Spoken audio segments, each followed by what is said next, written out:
Welcome, everyone. I am Jeff Lewis. And I'm Tim Kowal. Both Jeff and I are certified appellate specialists, and as uncertified podcast co-hosts, we try to bring our audience of trial and appellate attorneys some news and perspectives they can use in their practice. If you find this podcast helpful, we'd be most appreciative if you would share it with a colleague. And if it's not helpful, send it to your opposing counsel. And a quick thank you to our podcast sponsor, CaseText. CaseText harnesses AI for the very best in legal research, document summaries, and document analysis. Imagine uploading a deposition transcript to the cloud and getting back a summary in minutes. Check out the latest CaseText product, CoCounsel, at casetext.com for more information, and see our show notes for a link to a discounted sign up at CaseText.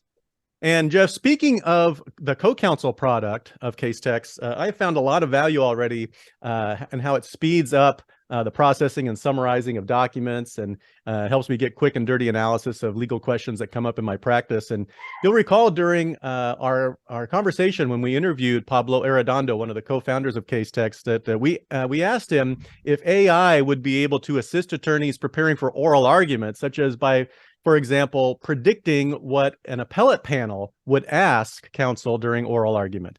And so when I saw Professor... That technology is years away. That can't possibly happen, Tim. Oh, don't speak too quickly, Jeff, because I recently saw Professor Jayne Woods' recent blog post at the Appellate advocacy blog, and she ran an experiment with ChatGPT doing just that. She asked us a bunch of questions about what kind of questions an appellate panel might ask in a free speech issue, and I was delighted to speak. I'm delighted to have the opportunity to speak with her today. So today we welcome Jayne Woods to the show. Jayne Woods is an associate teaching professor of law at the University of Missouri School of Law. Professor Woods teaches legal research and writing and advocacy and research. She has also taught appellate advocacy and moot court. Before becoming a professor, Jayne was an assistant attorney general for the Missouri Attorney General's Office in the Criminal Appeals Division, where she wrote and submitted approximately 400 appellate briefs and argued multiple cases before both the Missouri Court of Appeals and the Missouri Supreme Court. And before that, she was a law clerk for the Honorable Karen King Mitchell on the Missouri Court of Appeals Western District. Jayne Woods, welcome to the podcast. Thanks so much for being with us. Yeah, thank you for having me. Yeah, this is a very topical. The issue of AI, ChatGPT, and our sponsor CaseText product, CoCounsel, I think are on the minds of a lot of attorneys and law students. You're the first law professor we've had on the show, and we're eager to talk with you about your forays into how AI may change legal practice. Before we get into that, can you tell us a little bit more about yourself, about your journey from legal practice into academia? Yeah, sure. And actually, there's just one little correction I have. I'm still a clerk for Judge Karen Mitchell in the Western District. I did that after I did my Attorney General stint, and then I've been working for her since 2011. And so I'm still doing that now. Oh, terrific. Yeah, so I started out doing the practice thing, and then I started clerking for her. And shortly after I graduated law school, I started adjuncting at the University of Missouri. Research and writing was always my favorite part, so they let me come back and do that. So I did that for a while. Yeah, sometimes we ask our guests, what is your favorite part of the appellate of appellate practice? And we have an important exception other than the legal research and writing part. So you made your whole career out of the legal research and writing part. Did you have another aspect of appellate practice that you enjoyed? Well, actually, my former boss at the Attorney General's office, he always used to say that appellate practice is the purest practice of law because it's where we don't have to deal with discovery. We don't deal with clients as much because we're really arguing about the law and the theory of law. And so I agree with him. I think that's the really fun part. That's right. And if you work for the government, you also don't have to worry about billing. Right. So that definitely helps make it or more marketing. pure.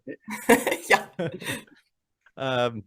Now, I still, I still remember coming out of law school with a head full of law, but empty of any useful skills. And I was telling you before we hit record that it's hard. I still like I just said, I still remember coming out of law school like that, but I don't remember where things changed. And so now I fear it would be hard to train a first year law student, has anything changed? I guess my own personal experience would say no, it's not changed.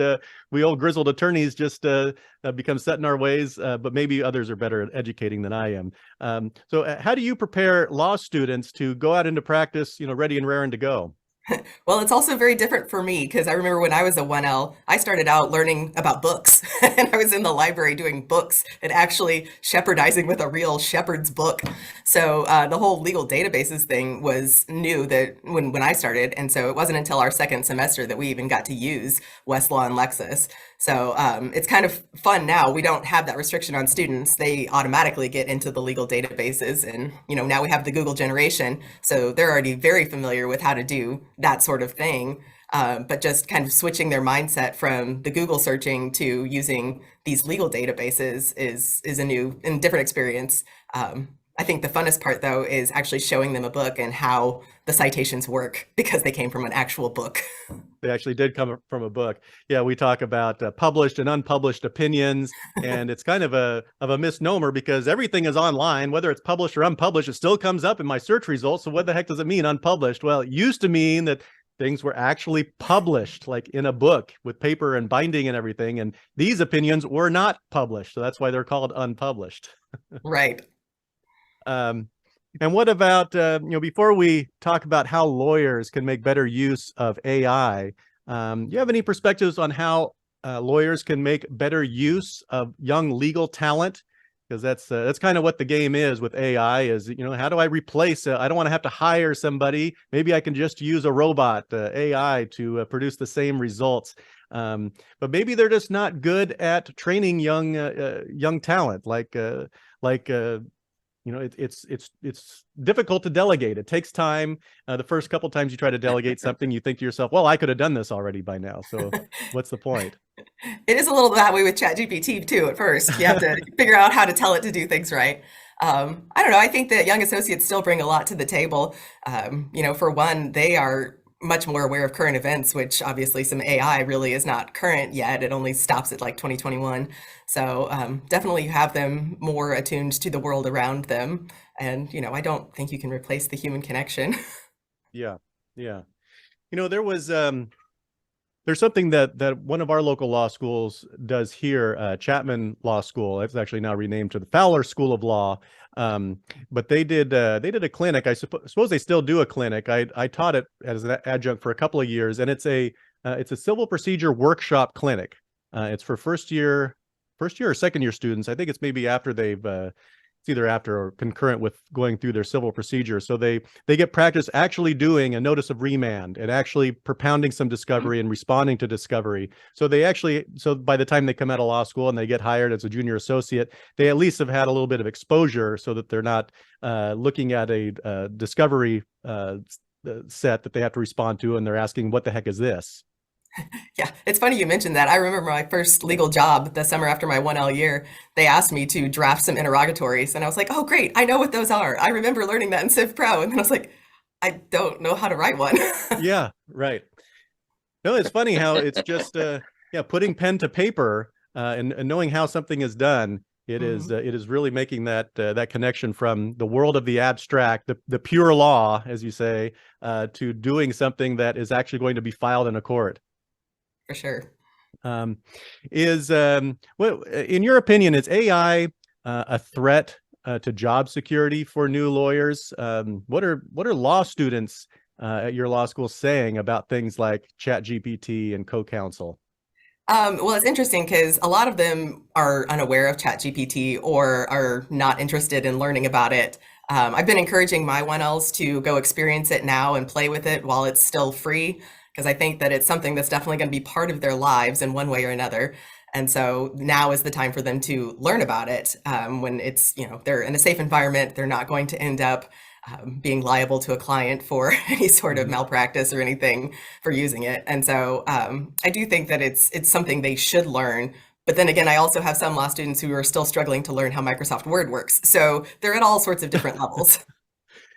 It is funny. You see older attorneys who are confident in technology and younger attorneys who are not confident in technology. So, it's like anything. Generalizations are always false at some level. But I wondered if there's there may be an opening there for young attorneys to leverage artificial intelligence to their favor, because I was at a attorney networking meeting this morning, for example, and we talked about AI and ChatGPT, and everyone just kind of looked around. Have you tried using ChatGPT? Oh no. Do you imagine any ways you could use it in your practice? No, I don't think I could ever use that. And so, law students, if, like you said, you're urging them to get up to speed on it, they could probably bring that value to older law attorneys who otherwise would be afraid to touch it with a 10-foot pole. Yeah, absolutely. And I think one of the skills that law students now could really develop is learning how to put in an effective prompt into AI software to get the results that you actually want. Because I think there is a bit of an art to prompting the AI to return a result that's helpful to you. And so if they can start learning that now, I think that will put them ahead in the game for getting jobs later. Yeah, that you mentioned an important concept, that prompting, that we'll get into a little bit later. But yeah, there's a way to train AI, train these Chat GPT to give you better and better results. So yeah, it does depend on the skill of the user in getting more useful results out of Chat GPT. What are some common mistakes in? We're going to talk about oral advocacy because your blog post about GPT was testing ChatGPT's ability to give attorneys better results and more information in preparing for oral advocacy. But before, let's leave ChatGPT aside for a minute and just talk about oral advocacy, because that's something that you train law students in. What are some common mistakes in oral advocacy that you see law students and maybe even practicing attorneys make? Being married to their outline. And refusing to yield to those clutching questions. it tightly. Yeah, exactly. Hanging onto it like a security blanket and refusing to yield to where the court wants to go, because the questions really are the most important thing. And I think if you fear them instead of embracing them, that's really going to put you in an awkward position at oral argument. That's right. Do you have any methods, any tips on how to get attorneys unmarried to their outlines? Because I mean, those stories abound. Where, thank you for your question, Your Honor. I'll answer that later. It's a little bit further down in my outline. Exactly. Yeah, I don't know if I have a surefire way. One thing I always tell my students is not to imagine it like being cold called in class, because the judges have a different purpose in asking you questions than your law professors do, because the judges really want to know the answer to what is the effect of this case. If I decide it this way, how is it going to affect the next case that comes down the pipe? And so they really just want to kind of play it out and see and have that intelligent conversation about the law. Whereas you might have a law professor who's really trying to, nail you to the wall and figure out, like, did you do the reading? Yeah. No, that is probably the toughest thing about oral argument, is that when you're preparing for it, I mean, all the while you're doing the briefs and then preparing for oral argument, the question is always burning on your mind. What could this panel be thinking? How could they possibly disagree with me? Right. And when they first open their mouth, that means you're going to get a clue as to where they're going. And if their mind is not right where you are in the outline, then there's a little bit of a disconnect there. And that's information that you have to be able to use it right on the fly there, but to try to bridge that disconnect. So it's extraordinarily helpful. It's your last chance and maybe your best chance to bridge a disconnect between you and the panel. Yeah. All right. Well, all right. So Jayne, we brought you on to talk about ChatGPT and preparing for oral argument. Let's back up and let me ask you what first brought you to an interest in ChatGPT. So and let me just for the audience sake, you wrote a post at Appellate Advocacy blog. The title of the post, it was in last month in March 2013. It's called "Can ChatGPT Prepare Me for Oral Argument?" And then we'll describe a little bit later about how your approach there and how you the questions and prompts you gave ChatGPT in the case that you were asking it to give you prompts about. But what brought you to the idea of doing this experiment using ChatGPT to help assist you with an oral argument? So I obviously been hearing a lot about it, just like everybody else. And, I want to know, how is it going to be helpful? Because if it's this truly life-changing, world-changing thing, I want to use it. And so I started trying to think, okay, well, everybody talks about writing and how it's going to affect writing and the legal writing community. Do we fear it? Do we worry about plagiarism? What is this going to do? And so I started thinking, well, if it's really as powerful as everybody says, then surely it can do more than just write. So what else could it do? And I was in the process of making lesson plans for my students for oral argument and talking about how we're going to prepare for it. And based on how we tell students to prepare, drafting outlines, thinking of questions, and writing summaries of cases, I was like, well, those are things it probably can do. And so I just decided to test it.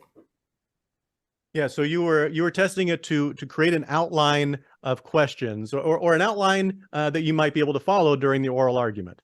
Right, both actually. Yeah, both.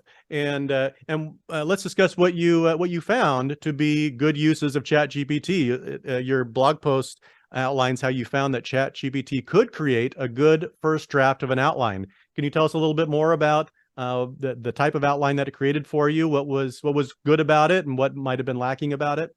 Yeah, sure. It seems to be very good at formulaic writing. If you ask it to write like a 5-paragraph essay, it can nail that. And so I think outlines are very much in its wheelhouse. And so if you tell it, kind of some basic facts of your case and what you would like it to do, and specify you want it for an oral argument outline. It started out with an introduction. It had a head-grabbing sort of liner there, the one-liner to catch everybody's attention at the beginning. And then it laid out, well, these are the main legal issues in this case that you've presented me. So make sure you talk about this, and make sure you talk about this, and talk about this. And then it had a conclusion, everything that I probably would generate myself if I were going to create an outline. Mm-hmm. And what about what was lacking in the outline? Was there anything about the outline that you thought, well, this could have been done better, I need to tweak this? Yeah, I mean, it's hard because of, I didn't get to enter a whole lot of facts into the prompt. So the more facts you give it, the more detailed questions and outlines it can prepare. And so what I gave it was a pretty broad brush stroke of what the problem was about. And so the questions and the outline were pretty general in that sense. But, I knew I would need to fill in the details as the lawyer. Of course, if I prompted it further and told it, add this in, I'm sure it would have. Yeah. Yeah, I'll admit to not having used ChatGPT specifically a lot. I have used CoCounsel, which I understand is based on the engine of ChatGPT, but it is made for lawyers. And one thing you can do is you can upload documents. You can upload your briefs and other cases to it, and have it give you an analysis based on the information that you've uploaded. So I think that could probably help supercharge that process. And what about the next step that you talked about was talking about the cases that were relevant to your argument. And you mentioned you talked about ChatGPT's summaries that it provided of the cases, and some successes to ChatGPT's credit, and some not so successes in the debit column. So can you describe what was good and bad about ChatGPT's ability to create case summaries? Yeah, so the case summaries that it created that were actually accurate were really great because they were short, they got right to the point, they narrowed in on the reasoning, the highly relevant facts. And, if I could distill a case down to a single paragraph, that's probably what I would have written, and that's what it did, but it did it way faster than I could. The one downside is that one of the cases that I asked it to look at tends to be an outlier in the area of law. And it actually got it completely wrong, like the exact opposite of what the case held. But I think my understanding of how ChatGPT works, I think that actually makes sense because it is based on kind of a predictive text model. And so it's looking for the most likely outcome of words in the most likely order. And in that particular context, the party in the position of the appellant in that case typically wins, and they typically win for the reason that they actually lost in that case. And so when it predicted the exact opposite outcome, it made sense because it predicted it in line with the rest of the cases. That's interesting. That reminds me of, again, when we had a discussion with Pablo Arredondo, one of the co-founders of Casetext. He mentioned that there is a problem with AI, a well-known problem. I think it's something to do with the problem of negation, is that when you put in a prompt, find me a case that says X, you'll get a whole bunch of cases that say X, results that say X, and a whole bunch of results that say not X. It's directly on point, just the opposite of the point. And it's very hard for AI to get that quite right. Yeah. So that does suggest that, you can get good summaries of cases, but gosh, how do you make sure, how do you make that information valuable while also knowing that some of those results might just be 180 degrees off? Well, I mean, as you know, go ahead. Yeah, I was saying, you ensure that you have a decent lawyer, experienced lawyer reviewing the computer generated results Tim. Come on with these softball questions. Yeah, that was actually going to be my response is that, as an appellate attorney, that you've already been familiar with all these cases when you're writing the briefs and preparing for argument yourself anyway. And really, my thought in preparing them as summaries wasn't to rely on them so much as to refresh my memory if I were to go argue the case, just to keep them all straight in my head. But that's how I recognized the one was wrong, although it's so confident in the way it presents it that I really questioned myself and I had to go back and look at the case again. Interesting. Yeah. Interesting. Well, you have to be really careful with your the way you formulate the prompts into ChatGPT. Mm-hmm. I had an experience. I was trying to write a letter involving a copyright matter, and I typed in the prompt, "Write me a cease and desist, a response to a cease and desist letter regarding a copyright claim." And the response I got back was, "Nope, ChatGPT is not going to replace a lawyer. Won't do that." But if you narrow the prompt, instead of saying "write me a letter," say, "Does this particular legal doctrine apply in the area of copyright law?" It'll give you a nice thing that you can cut and paste and put into a letter. So you have to be super careful in terms of how you frame your question to ChatGPT. Mm-hmm.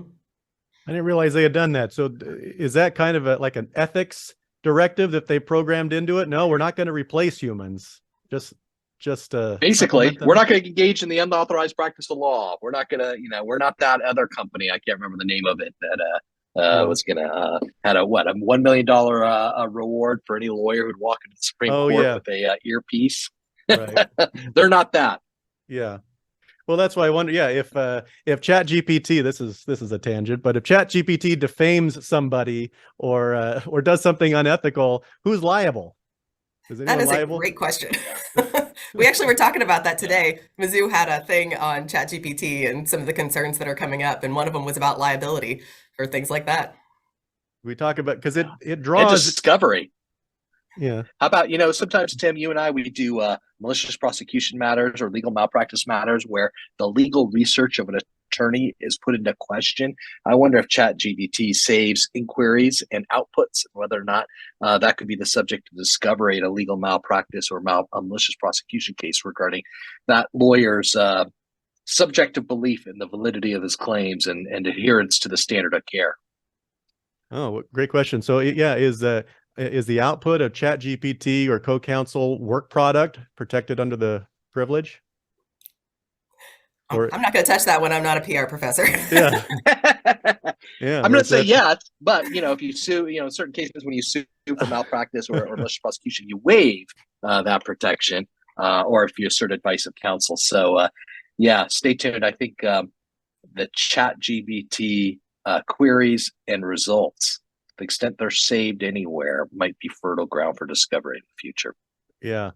Well, they are saved in CoCounsel. All your previous questions and results are saved.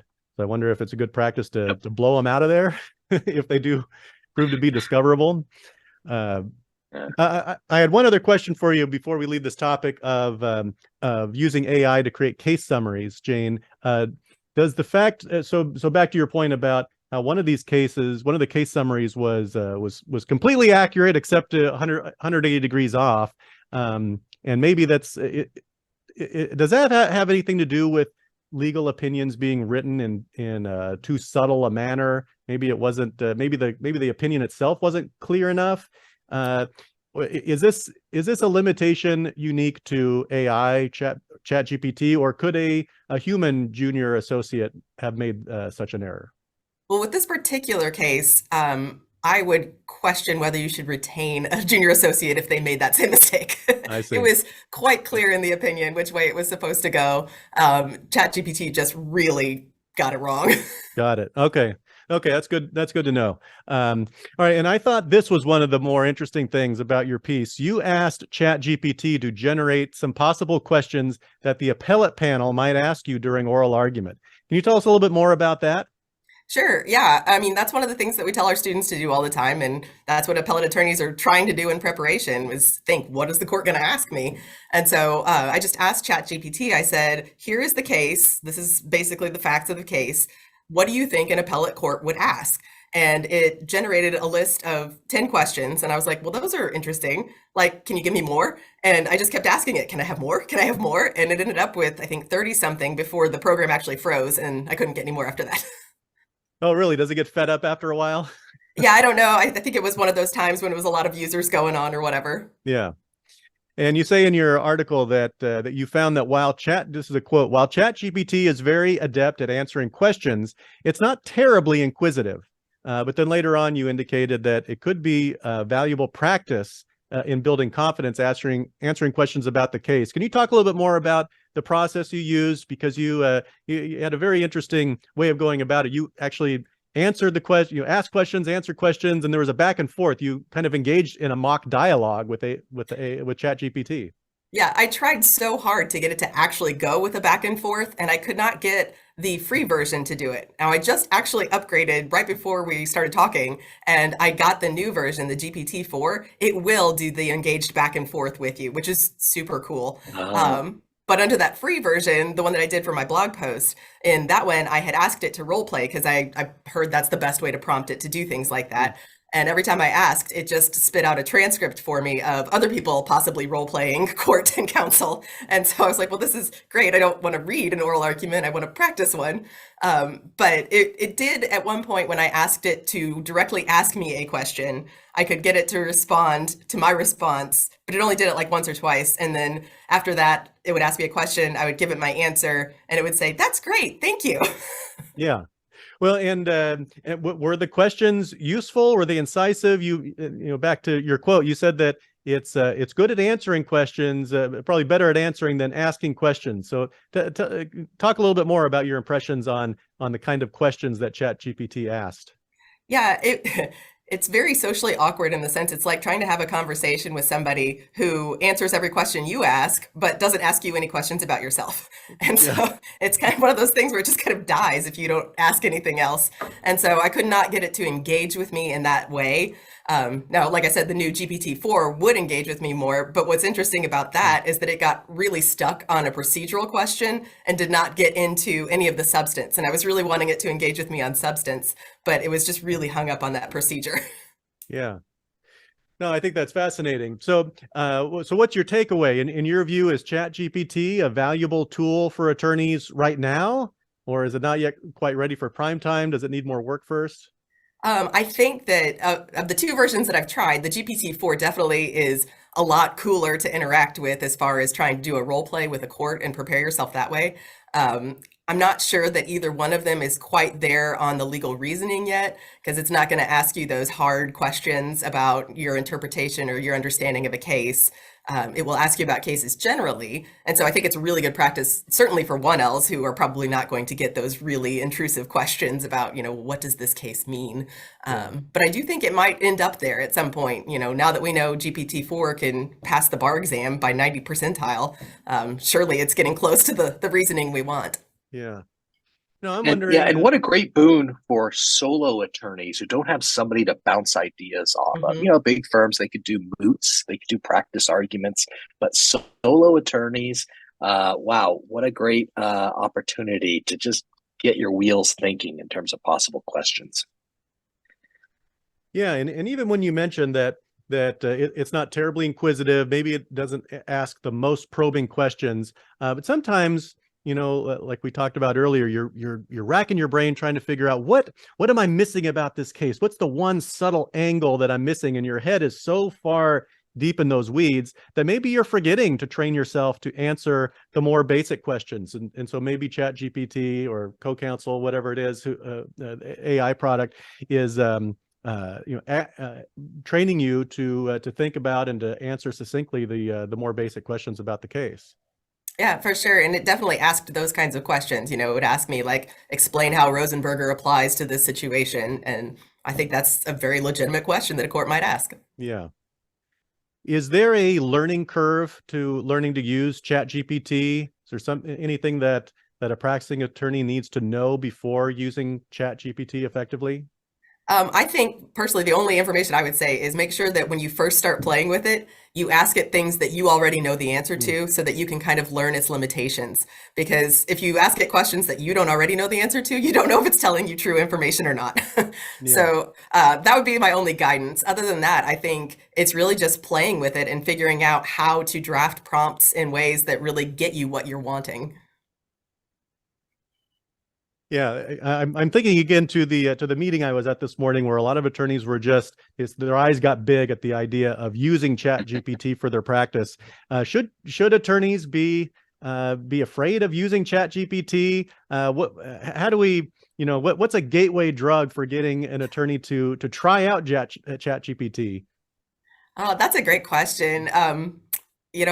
I personally don't think anybody should be afraid of it. I think that we should really learn about it because whether we want it here or not, it is here and it is going to be a big part of our world. And so you might as well learn about it now while it's still in its infancy rather than later when it actually, could take over a job, possibly. I don't know.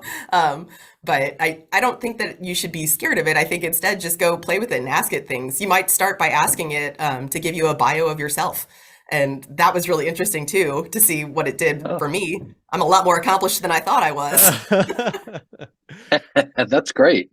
Tim, I found that asking questions that you already know the answer to can help develop confidence in the product. And what I mean by that is not necessarily in the legal research area, but suppose you're getting ready for oral argument and you know the record cold, you know what happened in this case, or you get ready for trial and you know these trial exhibits cold. You throw those exhibits up into the cloud, whether it's the CoCounsel product or something similar, and say, find me all the emails that prove John Doe had malice. And it spits out a list with hyperlinks of all the right answers. And because you're just getting ready for trial, it's correct. So I think the best way to get somebody comfortable with using this technology is right when someone is very familiar with their own case, to have AI prove what they can do. Yeah, I think that's a good idea, Jeff. And even when you mentioned, what is all, you ask it a question, what is all the evidence that supports malice or whatever other element that's key to your case? Maybe it spits out something that you didn't think of before. Maybe the core issues that the court decided and that was really argued at the hearing. You covered all those. You got those all down cold in your brief and you're ready for oral argument about them. But maybe there was one other thing that ChatGPT picked up and, under the substantial evidence standard, that could amount to an affirmance. And so you need to be able to pick at that one as well.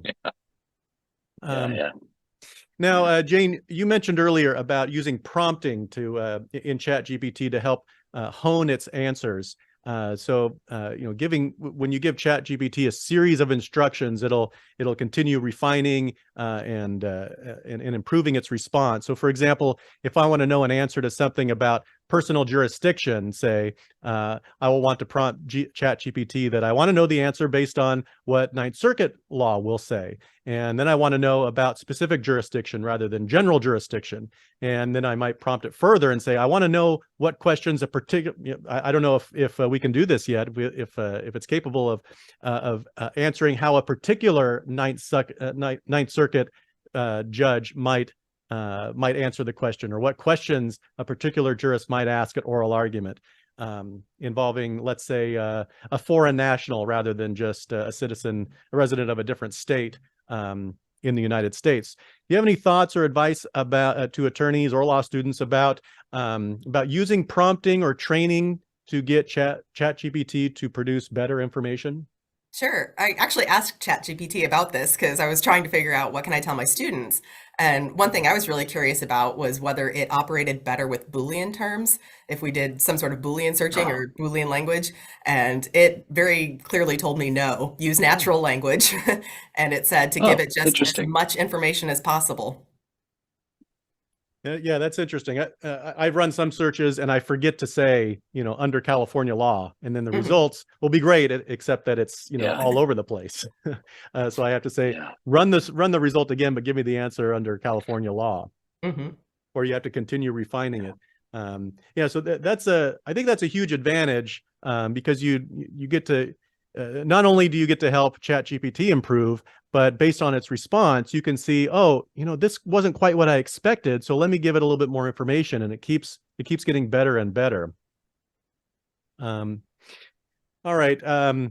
Someone has suggested, actually, we're going to interview this person soon on the podcast, that AI at some point in the future, maybe even suggested, it's already here, that AI will be able to draft entire judicial opinions such that in the future law clerks may be unnecessary.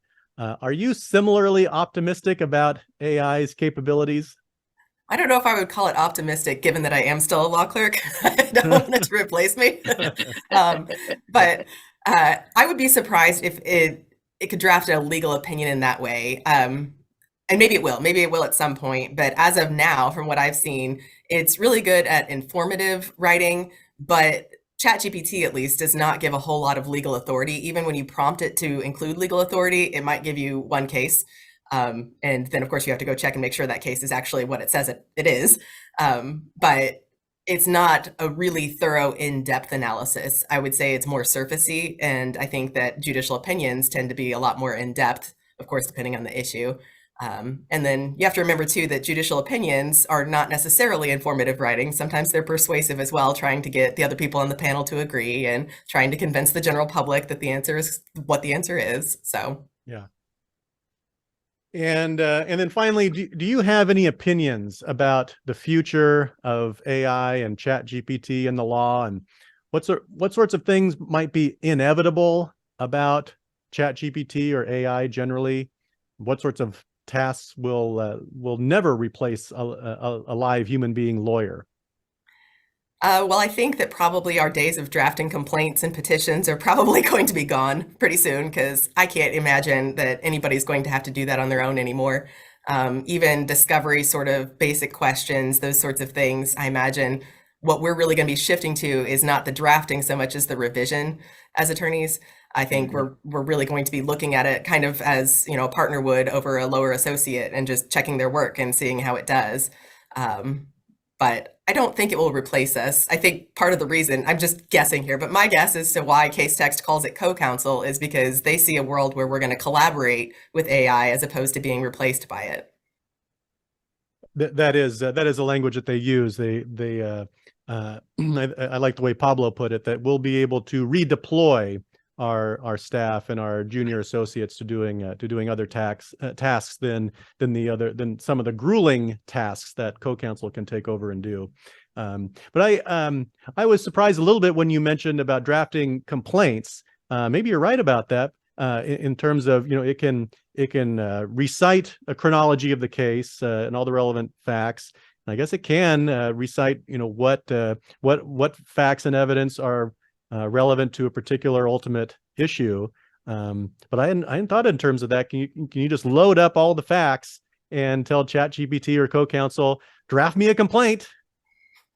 Well, so I actually tried that with my students with our problem. I had it draft 3 different versions of the complaint because I asked it to do it, and every time it drafted something slightly different. And so then I had my students analyze the 3 versions of the complaint to see how it compared with the rules, to see how it was persuasively. And I mean, all 3 of them, I think, you could look at them and combine them and come out with a complaint that is satisfactory. Is it going to be amazing? Probably not. But is it going to do the job? Yep. Yeah. Well, yeah, complaints are never bedtime reading in any right. in any event. They are there to serve a purpose. Yeah. So I think we'll have to continue collectively thinking about the types of tasks that AI will be able to replace.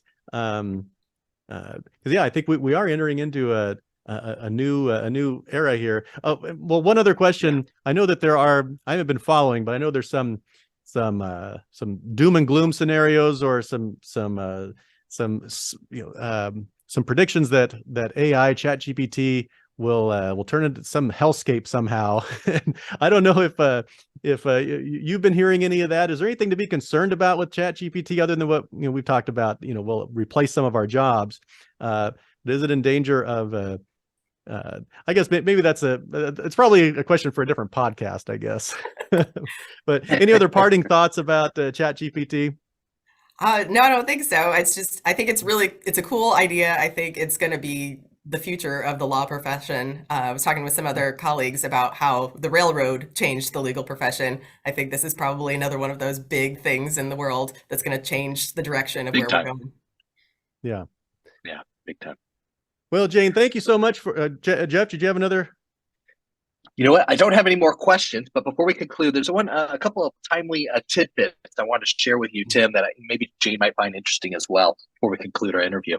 I attended last week a meeting of the roundtable. It was the LA County Bar's Appellate section had an interview with a bunch of second district research attorneys about their preferences and quirks regarding appellate briefs. And I thought you might find this one interesting, Tim. You ever submit a appellate brief that's fully hyperlinked with citations to the record and citations to Westlaw cases, right? Have you done that? Yeah, I've seen those. It seems like it would be immensely helpful. Yeah, my paralegal, Jason, he whips those together. They look fantastic. My jaw hit the ground when I heard not one, not two, but every research attorney during this MCLE presentation saying, yeah, we don't click on those links. From a tech/security point of view, they don't click on those links, meaning you send them the brief, they go to Westlaw and look up the case manually. They don't take the risk of clicking on a malicious link, which I suppose is a good thing, but yeah. So I thought you'd be interested to hear that tidbit. And then the second tidbit. I heard the exact same thing at a conference I was at late last year. And remember, Jody and Todd from the Texas Appellate Law podcast told us about a couple of years ago, right early in the pandemic, the Texas judiciary got plagued with some ransomware. They got hacked. So there are real right. security risks. They will. Yeah. These guys even go after the judiciary during the pandemic. These ransomware people. Some of them just really give the hacker industry a bad name. Yeah. We need to get the people from Clearbrief. I've never used that product. We need to get people from Clearbrief on this podcast to explain that gap between the product they offer in terms of hyperlinking and justices or law clerks who don't want to click on the link. I'd be interested to hear what they have to say. So that was one issue. And then the second issue, Jane, put your professor hat on for a second. Okay, you ready for this? Everybody knows the superior way to cite a complicated ruling is to use the parenthetical cleaned up. Right, to remove unnecessary periods and commas, etc., unnecessary citations. Is this where I make a leading objection? Way. When asked what these research attorneys were asked, do they have a preference? Should we use this? Should we not use it? What do they think? Does it help them? Do you know what they said? What is cleaned up? They had no idea. Someone had to explain it, all of them. So anyway. None of them had heard of it? I thought none of them had heard of it. Wow. So I'm going to say it's not a bad thing to use it, I suppose. It's not offending anybody. But they whenever I use it, I always do a footnote explaining exactly what cleaned up is and what it's about. But anyway, I thought you would be amused to hear that second one. Well, Anyway, what Jane, in the Missouri Court of Appeals, do they use cleaned up? I have seen it a couple times. It's not something I would teach my 1Ls because I think that it's probably dangerous in the hands of people who don't know exactly what it means. But yeah, I have seen it in a few briefs. I don't know if I have a general sense for how people feel about it, though. I mean, it makes sense to me, honestly. Yeah. I'm a purist when it comes to like reading a brief and trying to avoid any speed bumps that can affect the eyeballs, reading across the page. And I think it's fantastic. Tim, if I could speak for Tim, I know he loves it when I do this, seems to feel like it's a great thing for judges to do, but that lawyers should never do it. And I will say, as a law clerk, it would probably raise my suspicions immediately, and I would go check the citation. But then when you check the citation, you see, oh yes, it's perfectly cited. I now have enhanced confidence in this attorney. Possibly his reputation has increased. Possibly. Oh, you can. All right. Well, I'm surprised to say. I'm surprised to say, Jeff, you fairly and accurately characterized my view on it. That's a first. Yeah, you're wrong, but I'm fair. All right. Well, I think that wraps up this episode. Again, we want to thank our sponsor, CaseText, the makers of the CoCounsel product, for sponsoring our podcast. Each week, we include links to our cases we discuss using the CaseText link, and listeners of our podcast can find a 25% discount available to them if they sign up at casetext.com/out. And if you have suggestions for future episodes, either guests or topics that we should have on the podcast, please email us at info@calpodcast.com. We'll even take suggestions that are provided by ChatGPT. And in our upcoming episodes, look for more tips on how to lay the groundwork for an appeal when preparing for trial. And thanks again to our guest, Jayne Woods, for being with us today. Thank you.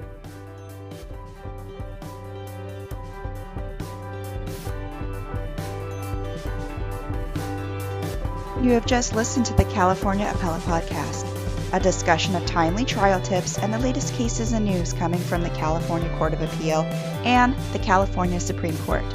For more information about the cases discussed in today's episode, our hosts, and other episodes, visit the California Appellate Law Podcast website at calpodcast.com. That's calpodcast.com. Thanks to Jonathan Caro for our intro music.